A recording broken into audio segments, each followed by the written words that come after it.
Pacific Railway Caboose, number 437349. Kootenai Brown Pioneer Village has no solid order in which you must tour the village, but most visits do begin with the caboose. In here, you can learn all about Pincher Creek's very unique relationship with railways. Why is it unique?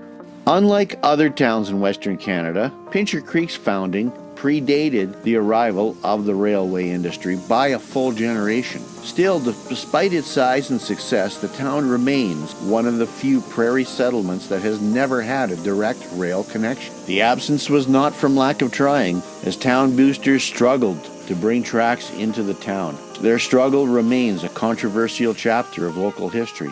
Extending from Lethbridge, the Crow's Nest branch of the Canadian Pacific Railway was built through the southwestern corner of the Canadian prairies during the years of 1897 to 1898. By that time, Pincher Creek was 20 years old as a community, with a settled population and established businesses.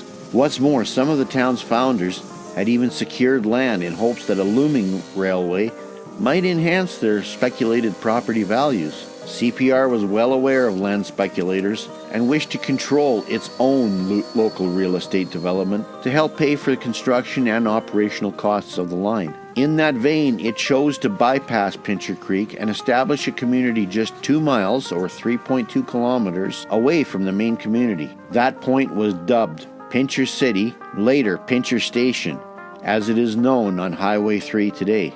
Now, Canadian Pacific, or the CPR, offered state-of-the-art access to market, grain, cattle, and other agricultural products. The railroad also improved product offerings for merchants, provided passenger service to the community, and brought new settlers to the gates of the town. Homegrown dray services of teamsters were employed freighting goods between Pincher City and Pincher Creek, and coachmen were engaged by the hotels to ferry their guests to and fro from the train depot. But being bypassed by the railway, physically ignoring the central settlement, was a huge embarrassment to town boosters. Local residents never forgave the CPR for their slight, and an intense rivalry was ignited between the local pioneers and the railway giant. For 20 years following the CPR's arrival to Pincher Station, early civic leaders lobbied to have the company's line rerouted into town. They also approached more than a dozen other rail conglomerates that made tentative plans.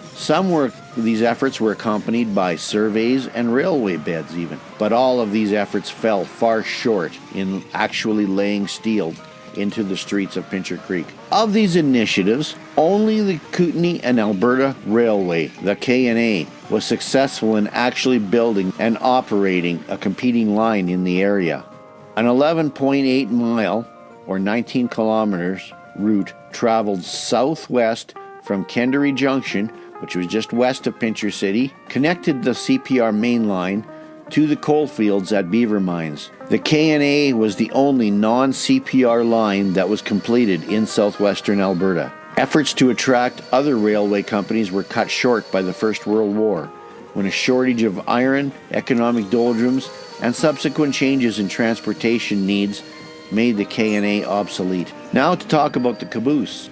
The unique design and role of the caboose rarely changed in over a century. As the final car on the train, Caboose provided a home for traveling train crews, conductors, brakemen, and relief engineers. From the high perch above the normal sightline, trainmen were responsible for monitoring the unit's progress and safety and communicating any issues to the engineer in the locomotive. Spotters could use the rope above that activated a bell system in the locomotive, and the spotters could also impact the braking system on the locomotive, which would alert the engineer to stop the train.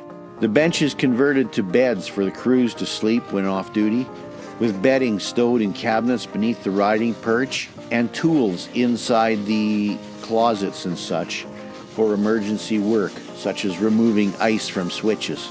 Regular passenger transportation on the CPR's Crow's Nest branch was discontinued, supplanted by automotive transportation in the 1970s. The CPR line is now purely a freight route, and even those operations are rapidly evolving. Caboose 43749 was manufactured in 1946 and donated by the CP Rail to the village in 1990 after its decommissioning from active service. Since that installation, The CPR and other Canadian rail companies have discontinued the use of the caboose on active trains. An entire generation has grown up having never seen a caboose in everyday life, making this display a vital memory to preserve. Corporate markings of the 1970s, such as the Arrow logo, along with the very vivid colored paint schemes, made CPR rolling stock very distinct on railways across North America in the late 20th century. Now to talk a little bit about some of the telegraph equipment. The railroad brought instantaneous communications with the outside world. Telegraph lines accompanied the Crow's Nest branch in 1897, giving southwestern Albertans a way to communicate with faraway relatives and businesses. The station agent sent messages by use of the Morse code, key and receiver, and decoded telegrams for incoming messages for personal delivery. Even after telephones came into wide usage, the railways continued to operate internal communications by telegraph as late as 1980, though the keys were replaced by sonic and vocal-based instruments, as you can see in this display. So just think of it as texting for another age.